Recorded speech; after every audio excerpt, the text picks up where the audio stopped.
왜 안 되는지 모르겠네요. 잠시만요. 이런 거는 방송사고 아닙니까? 네, 맞습니다.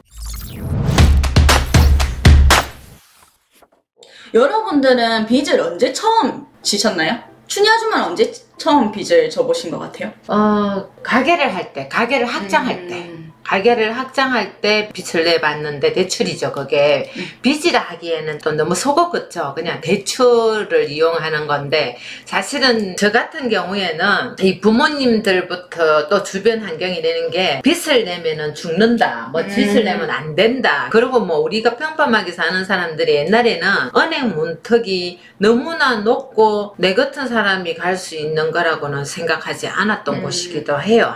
여기 한 분은 2005년도에 집 살 때 해보셨다고 하는데 뭐 당시에 6.8%로 고정으로 7천 이렇게 하셨다고 하는데 지금 저도 빚을 졌어요. 이 빚이 처음에 뭐냐면 바로 신용카드입니다. 여러분들은 신용카드가 빚이라고 생각 안 하시는 분들이 정말 많으세요.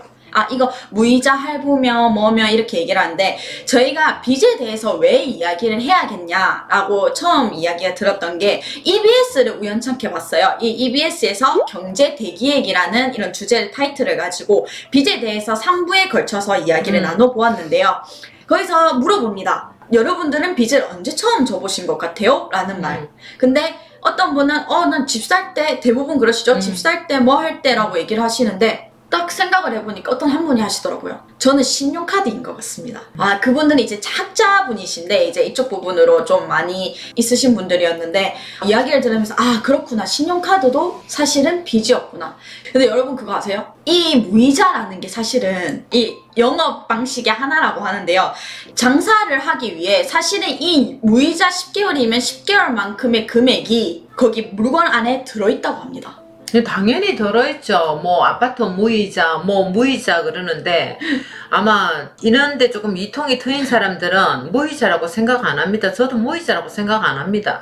그래서 여기도 이제 말씀하시는 분들 중에 세상에 공짜는 없죠 이렇게 얘기를 하시는데 없습니다. 그리고 집으로 대출을 받으시는 분들도 많지만 우리가 처음으로 이야기해 볼 거는 바로 학자금 대출입니다.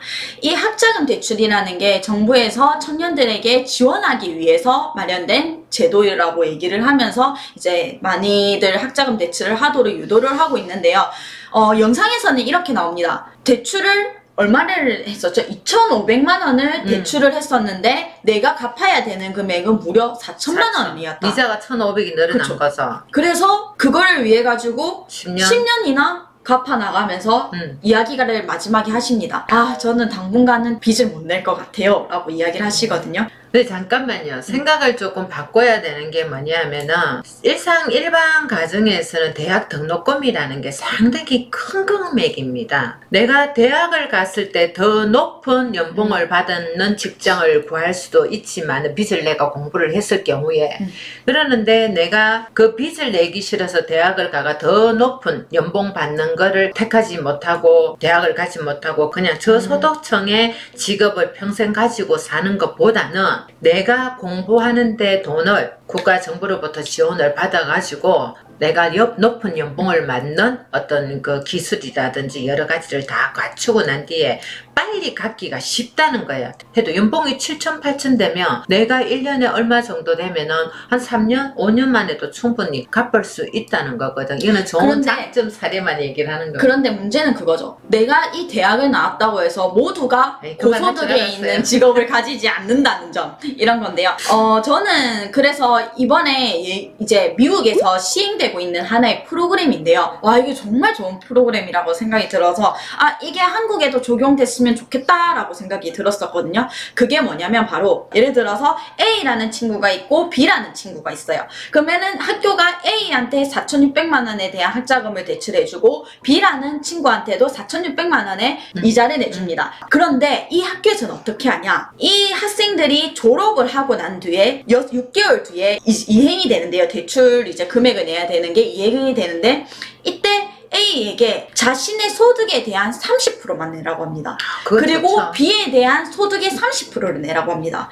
예를 들어서 이 A는 만약에 성공을 해가지고 1억 이상의 돈을 버는 학생이 되었다라고 하면은 30%면 3천만 원만 내게 되는 거죠. 그런데 이제 요 B 같은 경우에는 나는 5천만 원밖에 이제 할 수가 없는 거예요. 5천만 원밖에 벌지 못하다 보니까 그 5천만 원에 대한 30%를 내면 1,500만 원인데 실제로 이 A와 B에게 각각 1,000만 원씩 받아서 2천만 원을 받았어야 했지만 오히려 이 A와 B가 각자의 소득에 맞게 해주니까 오히려 더 그 학교는 더 많은 이자를 받을 수 있게 되었고 나름대로 이 학생 나름대로 또 더 많은 일을 할 수 있도록 도와줄 수 있는 그런 제도가 되었더라고요. 네, 그런 거 좋은 제도가 있으면 우리도 활용하면 되는데 현재까지는 아직까지 그런 게 우리나라에도 물론 마찬가지 자본주의 국가에는 글쎄요, 거의 제가 어른이라서 그러나요? 오래 좀 살아본 경험이 많아서 그렇나요?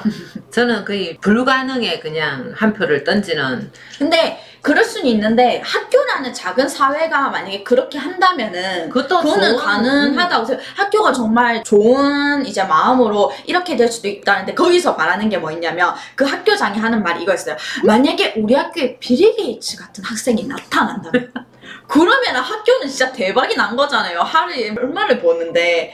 그런 입장에서 보면 또 그 학생들이 이렇게 생각을 하더라고요. 내가 나중에 사회에 나가서 또 더 많은 돈을 벌고 그 돈이 환원이 되어서 이제 그 대학교에 오는 학생들이 또 돈을 받아가지고 공부를 할 수 있는 환경이 조성된다는 것 자체가 너무 감사한 일이다. 유토피아 같은 그런 물론 단체도 있는데 실제적으로 현실은 그렇게 녹록하지만은 않습니다. 차를 사는 사람, 집을 사는 사람, 뭐 학자금도 물론 마찬가지지만 돈이 없기 때문에 대출을 냅니다. 활용해가지고 더 많은 어떤 혜택을 얻으려고 합니다. 대출이라는 부분을 가지고 저는 그렇게 생각을 하거든요. 어떤 사람한테는 이 대출이 시너지 효과, 레버리지 효과를 내어서 어떤 디딤의 어떤 효과를 내는 경우도 있고 또 어떤 분한테는 이게 잘못 쓰이는 경우에는 정말로 삶의 어떤 떨어지는 경우도 있습니다. 저도 부동산을 하고 큰 물건들이 왔다 갔다 하고 하다 보니까 돈이 없을 때는 10원도 없을 때도 있고 저도 대출을 많이 이용하는 편이고 부담이 되는 거는 사실이에요. 집을 사거나 뭘 하거나 부담이 되는 건데